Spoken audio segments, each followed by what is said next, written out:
Welcome. If you're tired of Telegram showing message previews from group chats on your screen, you're not alone. Those previews can quickly clutter your notifications and sometimes reveal messages you'd rather keep private. The good news is that turning them off is quick and easy, and I'll walk you through the updated steps. First, open the Telegram app on your device. Once you're in, look for the menu icon.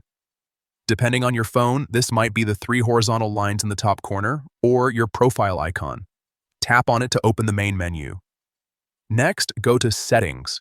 This is where Telegram keeps all your customization options, including how your notifications behave. Inside Settings, tap on Notifications and Sounds. This section gives you full control over how Telegram alerts you about new messages, calls, and activity across chats. Now, find and tap on Groups.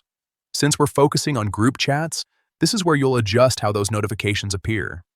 Once you're in the group settings, look for the option labeled Show Message Previews. By default, this is usually turned on, which is why you're seeing message content directly in your notifications. Simply toggle off Show Message Previews. That's it. From now on, Telegram will still notify you about new messages in group chats, but it won't display the actual message content on your screen. This small change can make a big difference. It keeps your notifications cleaner and protects your privacy, especially when you're around other people or using your phone in public. And that's all you need to do. Quick, simple, and effective.